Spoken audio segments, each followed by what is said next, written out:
Yeah, it's another Confessions podcast. Thank you for downloading us because we have some more terrible tales here. And if it provokes a thought, something in your troubled soul, feel free to send us your confession to confessions@bbc.co.uk, or you can go via the website. Anyway, coming up, we have a peeved palace protector, a picky priest's pomade parable, an awful lot of spitting going on, a members' meeting mix-up, and a galumphing German's great escape, which kind of almost works, kind of. This is from Digby. Thank you, Digby. To the most venerable collective, I seek your considered and lucid judgment upon an incident that occurred many moons ago in the mid-1980s. To set the scene, I was serving as a soldier in London, conducting ceremonial duties in a historic and well-known regiment. Duties in London consisted of guarding 3 separate sites, including Buckingham Palace, St James's Palace, and the Tower of London. Wow. And from time to time venturing west out of London to include guard duties at Windsor Castle, where an American tourist was once overheard to state loudly, "Gee, it's sure a nice little castle, but such a pity they put it so close to Heathrow Airport."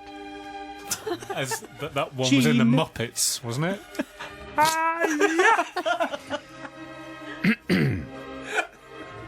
Anyway, classic misunderstanding of English heritage from our friends across the pond. I apologise for my American accent. That's the way it is. Generally, I found that conducting ceremonial-type soldiering was often tedious, spending many hours in a sentry box looking down the face of a tourist camera lens. Contrary to popular opinion, I joined the army to travel the world, working in foreign lands in a tactical and operational environment. None of this nonsense. Anyway, ceremonial duties had to be taken seriously, and many an hour was spent polishing boots, belts, polishing bayonets, cleaning rifles, and generally making myself look immaculate. A series of inspections prior to going on guard guaranteed that we looked the part. One of the biggest challenges was the necessity to prepare the bearskin cap for parade. This ceremonial headdress is steeped in tradition, worn by 5 regiments of foot guards, Grenadier Guards, Coldstream Guards, Scots Guards, Irish and Welsh Guards. Dates back to the Battle of Waterloo in 1815. It traditionally is 18 inches tall and weighs roughly 1.5 pounds. This is an education and a confession. The hat is tall and not particularly user-friendly, Simon. It gets heavy when it rains, is very hot in the summer months, and often it covers your eyes, making it difficult to have a full field of vision. In short, not great for modern-day soldiering, though tradition is tradition, and once lost, it's gone forever. On this occasion, a few days before going on guard duty, a mate of mine, Peter, in the same rifle company, decided to play a prank on me. A big accommodation inspection was due to take place, and the commanding officer had made it clear that he expected a good standard. Everything was polished to within an inch of its life as the entourage of officers and sergeant majors could be heard climbing the flight of stairs to the accommodation. We waited in our respective rooms, stood there in anticipation. It was at the moment that the inspecting team heard a strange noise coming from my locker. And then we realised that a live chicken had been placed inside. Now, I didn't realise this at the time, but I took the blame and in doing so spent 2 days extra duties. Some 3 days later, we were off on Queen's Guard again, and Pete and I had the first sentry duty to perform at Buckingham Palace. Her Majesty the Queen was in residence, so in line with protocol, sentries were doubled up, 4 on duty in the sentry boxes on the forecourt, rather than just the 2 that were required when no one was in residence. Did anyone know that? No. This is an extraordinarily informative piece of broadcasting so far. In time-honoured tradition, we marched off from Wellington Barracks at the designated hour in order to conduct the changing of the guard ceremony at Buckingham Palace. The incessant noise of cameras whirring and irritating crocodiles of tourists led by guides who rarely seemed to know anything about what was going on and often had to be encouraged to move out of the way with my bayonet by the mountain. With my bayonet, right. All added to the usual... Get out. Oi. All added to the usual routine. About 30 minutes after marching into the forecourt of Buckingham Palace, this is a Buckingham Palace confession, everybody, Pete and I were stood in our sentry boxes 12 paces apart, watching the old guard match out and our fellows head off down the Mall towards their own duty at St James's Palace. Now, everyone knows that there is a rule that when on sentry duty, whilst remaining alert, ready and able to react at a moment's notice, you are not supposed to flinch, not supposed to look around, not supposed to leave your post other than patrol at a marching pace within a few yards of the sentry box. Can't do anything else, that's it. It was at this moment that the alarm clock that I had carefully taped to the inside of Pete's bearskin cap started ringing. Unable to move, he remained motionless in the hope that it would stop. It did, but only to repeat the alarm every 10 minutes for the next 2 hours. Can you hear something? I therefore seek the forgiveness of the Venerable Collective for the chicken and the bear incident. The distant tourists watching were none the wiser, as nothing overtly seemed to be happening. Pete, on the other hand, had a headache for the rest of the day. Well, you can just... I don't know, I've never worn a bearskin in my life. You would think that you might notice if there was an alarm clock taped inside, but maybe it's so heavy, you just got a nice light digital one, maybe you don't know. Anyway, there it is, and it's beeping away every 10 minutes for 2 hours, driving him mad. Good japes at Buckingham Palace. What do you think, Sister Rebecca? I love that confession. Not only does it give you a good insight into what goes on in the sentry boxes at Buckingham Palace, but it shows that these guys have got a sense of humour, even though, on the outside they don't. Yeah. But, they get up to mischief as well. And I don't think there's anything to forgive. I mean, he deserved it. Pete deserved it, didn't he, after the chicken incident? So I'm going to forgive. And Christopher Robin went down with Alice, by the way, just after this moment. It's just not covered in the story. Sister Bobby from the Priory. Hijinks in the workplace. It's everywhere, isn't it? I mean, the things that we get up to, this is nothing. But if your workplace is a sentry box in front of Buckingham Palace... Bit of a revelation there, Bob. Yeah. I'm not saying anything. Is that you and Steve again? Yeah. Just having a chat after the show. Anyway... it's lovely. It's great. I feel sorry for the chicken, though, so you're unforgiven. For the chicken. Bobby's gone so red. Oh, dear. Yes, Brother Matthew. I'm going to forgive and I'm going you to very scoot much. out of here. She's not going to forgive you. No, that's me done. He clearly didn't like tourists, did he? No, not really. Not a big fan of tourists. Get out. And I'm going to use my bayonet if I need to. I obviously we're going to forgive here because your man with the alarm in his hat had it coming, and who I had no idea what was involved in that. So very informative. A confession of which Lord Reith would have been proud. Well done, right. everyone involved. So yes, forgiven. Here's a confession, and it comes from Trev. Thank you very much indeed, Trev. What's the matter, Bobby? I think we all know what the matter is. What? Let's move on. Have I said something? Please, sir, Rebecca made me laugh. It wasn't my fault. What did you say, Pike? I didn't say anything. I just looked at her. Oh, that's all it takes. Right. Oh, yeah, it's Trevor. Here we go. Simon and the Court of All Human Justice. I was brought up as a 50s child in a northern town between Liverpool and St Helens, although now it's been consumed by the outward growth of both these cities and towns. A little bit of kind of geography there. Okay. Where would that be then? Well, yeah, I'm trying to work it Okay. out, but no. It was 1963, a golden year on Merseyside. Everton had just magnificently won the FA Cup at Wembley, while the dark side had flukily scraped out of the second division. Imagine. How did that happen? Not forgiveness from you already. It was also the year which brought my less than enthusiastic confirmation classes at the local parish church. Every Monday for months and months I had to attend the classes, as it was a time when this kind of thing was expected. Monday evening after Monday evening, 40 of us had to listen to Canon Hollis extolling the virtues of confirmation into the Church of England. Eventually, the end was nigh, and the last Monday class arrived. We rehearsed the confirmation service ready for the big night on the following Thursday. We were told that other satellite churches' youth groups would be confirmed with us by none other than the Bishop of Liverpool, the Right Reverend David Shepherd. No ordinary bishop, as many will remember, but an England Test cricketer to boot. So he was like the most famous bishop in the world. The girls were told what they had to wear. And then Canon Hollis informed all the boys that we were strictly not to wear Brill cream on our hair. Other hair pomades are available, says Trev. We were all rebelling against such hair products because the Beatles didn't see it as cool, so therefore we didn't. But we were told not to wear Brill cream. What were we told, Matt? Don't wear Brill cream. Thank you. Let's not say Brill cream again. Why not? Okay. Whatever. On the big night, my dad, a man addicted to hair wax, reminded me that if I was going to be confirmed by a famous bishop, I should look my very best with tons of Brill cream to keep my hair in order. What a quandary. Do I upset the canon or do I upset my dad? I knew instinctively that my dad was always right, and so I loaded up with pomade. Imagine my relief when I arrived at the church to see most of the male communicant candidates all also creamed up for the big night. Some 50 to 60 adolescent boys with greasy heads were presented to the bishop, who had to confirm us by placing his 2 hands on each of our greasy heads. And now it all became clear. That's why they didn't want brill cream, because of the bishop's hands. Each head was like a tub of lard. And the bishop at one point had to wipe his hands on the verger's surplice. That's a line we've definitely not had before. Definitely not.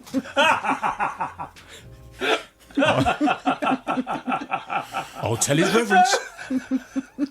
Oh, stop it, Mr. Yateman. It was only at the reception afterwards that my dad learnt the truth about the brill cream ban. So I need forgiveness from my late father for conning him, but hope he saw the funny side of my religious rebellion. Also, the forgiveness from Canon Hollis for the obvious embarrassment that we caused in front of his line manager, the bishop. But I also mainly seek forgiveness from the Lancashire and England cricket teams for every catch that David Shepherd dropped as a result of him having the greasiest hands in cricket. His England career ended in 1963, and he was the butt of fast bowler Freddie Truman's barbs after dropping catches at such vital moments against the Australians. Truman commented, "Pretend it's the Sunday, Reverend. Keep your hands together." Anyway, most of all, I seek the forgiveness of the Confessions Panel of Reasonable Behaviour and Ethics. Well, that's what they're known as. Trev, thank you very much indeed. I love the 1963 vibe that we had going on there, and a confession with the bishop and confirmation and brill cream, and I don't know, he was painting pictures with words. What do you think there? They Rebecca? really were different times. I mean, the brill cream, the pomade in the hair. Yes. I do feel a bit sorry for Bishop Shepherd, but I'm sure that's not why he dropped the balls, because you can wash it out, can't you, with soap? I think One would that's have probably thought. right. But you can imagine if every single boy that's coming up, 50 or 60 of them, Disgusting. they've all got this slick back hair. But I guess he must have been used to it. I guess everyone had it at the time. That's why you needed a verger's surplice. It's a difficult one, isn't it? Because they were told not to put the pomade in their hair, and Trev did just basically not follow instructions. Well, but he 'cause was his dad following his said. dad's instructions. Yes. Exactly. So I'm not going to blame him for that, and No. I'm going to forgive him because he was trying to please his dad. I think that's the way it has to go. Let's see what Sister Bobby from the Priory makes. Yes, caught between a rock and a hard place there, and it's very difficult because you've got to live with your dad all the time. Well, up until you get to 16. But the other thing is, I do really think that the bishop could have washed his hand. It may just point out that he actually maybe didn't wash his hands from the day Well, that... he wiped them on the verger. Yes, but you need more than just a quick wipe, don't you? I don't know. You need Lux soap Do you? flakes or whatever they used at the time, yes. Of course, other soap flakes were available, but not very many types. There probably weren't in It was just 1963. You had one type of soap and that was it. And if you spilt any, you had to get the Bissell out. Forgiven. Because it's such a lovely one. Thank Forgiven. you. Or any other mechanical carpet sweeper. Yeah. Yes, brother. I'm going to stick up for David Shepherd and say that I think, number one, I think he did wash his hands in between doing the confirmation and playing for England. I'll say that. But also, as every schoolboy or schoolgirl knows, playing cricket, you keep your eye on the ball. So it's not nothing to do with butterfingers or anything like that. You keep your eye on the ball. Yes. That's how you keep catches. You don't drop catches by keeping your eye on the ball. So therefore, I am going to forgive. Because... There's never a reason. I'm inconsistent. Just because. Just because, Simon. Just All right. because. Because I say so. Yeah. Gather around for another drive time confession. Everyone's in place and ready to go, and this one's from David. David, thank you very much indeed for this tale. Interesting this one. I'd like to offer up this confession and must say I have thought long and hard about the sensibility of such a public confession, but the burden of responsibility and a desire to wipe the slate clean has meant that I can hide my guilt no more. This takes place just before the general election, the one we've just had. Really? Yes. Topical. I am a Labour supporter, Father Simon, but I live in an area that has traditionally returned a candidate with a blue rosette in recent general elections. Several years ago, following encouragement from my wife, I really should take up a new challenge and find something of a personal interest, I decided to act upon her advice. Perhaps it was the desire to relive my radical student days. I decided to attend the local Labour Party constituency meetings, awakening myself from habitual end of slumbering during the day, and impressing my wife in the process. First few local party meetings I attended had been interesting and had gone well. I tended to say little, just listened and then went home happy. I was back in it. My fellow comrades impressed me with their local knowledge and political savvy. I was still unwilling to stand up and take the centre stage, preferring to bide my time, waiting for the right moment. I received my monthly email that the next constituency meeting would be held at a venue in another Cambridgeshire market town from the one I was used to. I knew the town, I knew where I could park, but I was not sure about the building that I had to go to. No matter, I was still very much enthused by the spirit of local party politics, and I was keen to keep up my enthusiasm. Unfortunately, on this particular Tuesday night in question, the pressures of childcare, homework, bedtime routines meant that I was later than I would have liked to have been before setting off. By the time I arrived, I was cutting it fine, and I knew I was running late. Finding a parking space was more difficult than I thought. There seemed to be a lot of cars in the centre of this particular town. The anxiety levels were rising. I was about to learn some important lessons in local party politics. And the main one is this. When turning up late for a constituency Labour Party meeting for the first time in a new venue, after rushing headlong into a large upstairs meeting and then quickly recognising that you have gate-crashed the local Photographic Society meeting by mistake, do not assume that when offered the kindly advice from an avuncular older man that you should be in the meeting downstairs, son, that he himself knows any better than you where the right meeting is being held. Having now sat down in my second meeting of the night, I looked around for a familiar face and then listened to the nice lady talking confidently at the head table. It was only as she declared that, having established the house rules for the meeting and that we could all move on and begin to share our individual stories, that a rising feeling of panic transformed me to a facial slap of dawning realisation that this wasn't a new way of exploring ideas for the relaunch of Ed Miliband's vision for Labour. Literally unable to form a coherent sentence, I turned to a fellow beside me. With bewilderment in my eyes, he saw the fear of a man confronting his demons and ushered me outside with the soothing balm of, "Do you need to go outside for some time?"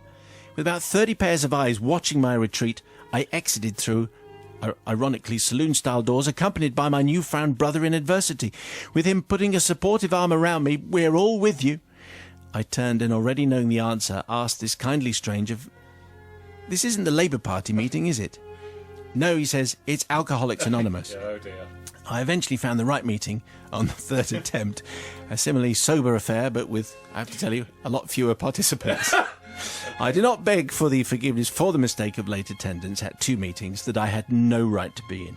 I do, however, beg forgiveness from the very many attendees of the AA meeting for my rapid exit from their meeting and any disturbance caused. In particular, I need forgiveness from the oh-so-very kind man who escorted me out and who thought my Labour Party query was a complete sham. The incredulous look on his face as I gave my explanation as to why I could not continue in the meeting still haunts me to this day. I hope you and your team will be understanding of this unfortunate set of circumstances. I hope you'll find it in your hearts to forgive, so I can hopefully move on with my life and perhaps in time enter politics with a clear conscience. Well, there's the problem, you see. You happen to be going to a political meeting, but that could have been any old meeting where you just go in and he said, you're told by someone authoritative, they say, go to that thing downstairs, you have to be in that meeting, and then you realise you're in completely the wrong meeting. He wasn't with the Labour Party, he was with AA. Anyway, everything was fine in the end. What do you think, Sister Rebecca? How many meetings were there in this building on that It's evening? clearly- It sounds like it was just full of meetings. It's a very busy and very popular building. Easy mistake to make, obviously. I think he probably could have just stood up and said, actually, I'm in the wrong meeting, and they wouldn't have held a grudge against him. Well, it was clearly, I think he obviously arrived and he probably apologised. He was Just sat down, he was embarrassed, all bossy, yeah. he didn't really know anybody and he didn't want to... I mean, I suppose there was a danger that he could have made people think, what am I doing here? He's walked out, should I be here? But I think probably not, and I don't think he did any harm to any of those people, so I'm going to forgive. Well, that's very good. Sister Bobby's been looking thoughtful and scratching her chin for quite some time. So either there's a problem with this or the M6 is shut. No, it's not. No. But I'll come to that later. It's such a tricky one because the other thing about that, especially in AA, is it's a really such a sensitive time. And the thing is, like I said, if you'd have just stood up and gone, this is not for me, they might have misunderstood and, like I said, caused the... like I said, it's... The obvious thing is to say, I'm sorry, I thought this was the Labour Party meeting. No, because I think that might happen quite often. I think it's really difficult. think? You're sitting there I think it's really, really, really tricky. One thing he did he go to the meeting? Yeah, I think he Yeah, he found did. his way to the local party Well, meeting. no real loss there, is it? I mean, he made it in the end. He did. And he didn't lead an exodus. That's the important thing, is if one man goes and then everyone He else is behaved very uncomfortable. well, is what you're saying. Yeah, I think it's Okay. difficult. You're forgiven. Let's see what Yes, Brother Matthew surplus makes of all trust this. is the key word, and that was fine. I have a problem with this building, as Rebecca's already mentioned. What on earth is going on there? Nobody's putting any signs up outside these meetings. This is the photographers' meeting. This is the Alcoholics Anonymous. This is the Labour Party meeting. No one's saying it's the caretaker. That's who is not going to get forgiven. It's the caretaker. What did it? Problem. Why aren't you printing out little signs and putting up? Actually, I've just realised why you wouldn't put a sign outside the AA meeting. But Apart from that, why didn't it say Labour Party meeting on the second floor? Correct. Yes, and the photographer meeting as well. Yes. Yes, I am going to forgive him, but not the caretaker. But not the caretaker. Not the caretaker. Who clearly was. Who clearly can't put that outside No. the AA meeting, but he can with the photographer meeting. So yes. Nicely worked out. I Well think, done. That one. Tonight's confession comes from Barry. Thank you, Barry. Simon and the Forgiving Collective. It was about 10 years ago that a friend of mine from Germany, Nina, was over touring the UK with another German pal of hers. I joined them for a weekend in Derbyshire, and they expressed a wish to see Chatsworth House. Pride and Prejudice had just been shown in their country, and the estate with its grounds had been used as one of the locations. We arrived at the venue late afternoon, only to be informed by the woman at the gate that the last admission had been half an hour ago and the place was closing in 20 minutes. Nina expressed profound disappointment, having come all the way from Germany, so the woman asked if we were all German. The girl said ja, and I went along with it. I just nodded quietly, says Barry, knowing when I was onto a good thing. So the woman kindly offered to let us pop in and have a look around the grounds until closing, and in we went, happy with the consolation prize of free admission. Remember yesterday on the confession where we had a reaction from someone who went to the wrong meeting and then stayed so long they actually joined the committee? Yes. There's an element of that about this Okay. now. While the girls went looking for Colin Firth in a wet shirt, I was busy getting shots with my camera when the woman on the gate approached me saying, "Hello?" I nodded back, mumbling, "Guten Tag." She then said, "I'm Carol. What's your name?" Fearing that she was going to try and strike up a conversation, I replied, "Sprechen English nein gut," and probably sounded like an extra from Colditz. Instead of taking the hint and leaving me alone, she launched straight into a me, Tarzan, you, Jane routine. "My name is Carol. Carol, what is your name?" Well, she'd never believe a German called Barry, so I said the first thing that came into my head, and I'm afraid to say it was Fritz. Okay. Fritz, I said. Obviously, I've just said that, but anyway, I'm just saying it. It's Yeah. Fritz. In a German accent. Fritz. Doesn't make any No. The situation really turned into a farce when she inquired, "Are you married, Fritz?" She's quick. So I'm thinking, Wow. wow, how do I get out of this one? Don't waste any time. She's swift. Well, it's closing in 10 minutes. isn't it? Absolutely, yeah. At that point, Nina wandered over to see what was going on. Nodding my head, I pointed to Nina and said, "Frau Fritz! Frau Fritz, ja!" Carol turned to her saying, "Oh, hello, I was just trying to have a chat with your husband." To which Nina stopped dead in her tracks and her jaw hit the floor. Fortunately, I managed to signal her with my eyes to play along, and having read the situation, Nina confirmed that yes, I was her spouse and someone who doesn't actually speak much English, which was ironic as I didn't speak much German either. "Do you like it here?" "Ja." "Would you like a cup of tea?" At this point, I pretended to feel a little faint, while Carol wandered off. But that was not the end of it. As we left through the exit, she appeared, clutching a book and a pen. "Could you sign the visitor's book, please? I like a record of all our overseas..." They talk like this They're doing Chatsworth, yes, in definitely. Derbyshire. Because you're deaf. Well, you do shout at foreign people, don't you? "Can you sign You the will. visitor's book? I like a record of all our overseas visitors." And if she thrust the objects into my hand, again, I actually did the first thing that came into my head, and I signed myself as Fritz Lang. Fritz Lang. Fritz Lang, Caligari Strasse, Nosferatu, Germany was my official address. And never let it be said that the Germans don't have a sense of humour. Anyway, when the two girls saw what I put, they signed themselves Nina Hagen and Lily Marlene. So, looking back at this sordid little episode, Father Simon, it remains a mystery to me as to why I didn't just own up and say, "No, I'm English." Anyway, I suppose the fear of being found out just took a tight hold. But I need forgiveness from Carol for doing her out of a date And who knows what that could have led to. And especially forgiveness from Nina for pretending to be her husband. Anyway, but she obviously cottoned on. That's a nice little bit of improv, I think. Anyway, what do you make of that, Sister Rebecca? I thought you were going to say that Carol actually spoke fluent German and that she was going to strike up a conversation with this Fritz impersonator. Fritz/Barry. Which would have been even more embarrassing, I think. I think he did pretty good on, thinking on his feet and playing along with it. So I don't actually think there's, any harm Everything's fine, done. yes. And I don't think Carol was just trying to be friendly, wasn't she? She didn't really want to ask him out on the date, by the sounds of things. It's a bit odd to say to someone, are you Well, married? she's just making small talk, wasn't she? I suppose So so. I'm going to forgive Barry. All right, what do you think, Nige?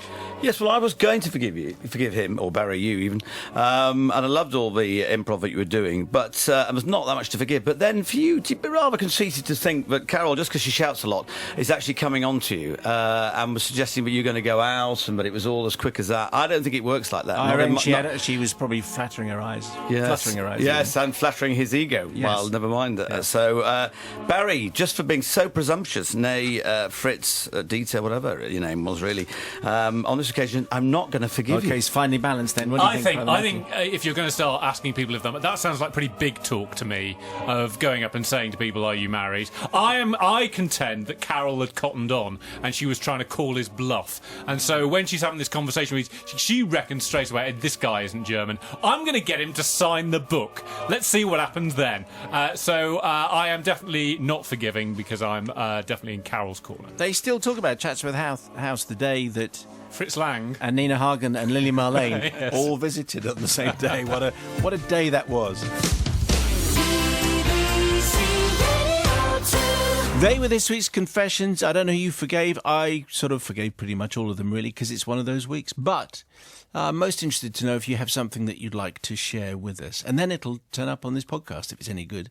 Confessions at bbc.co.uk. That's where you send yours. Thank you very much indeed. More in a week, and the Weekly Mayo is pretty good and available to download right now.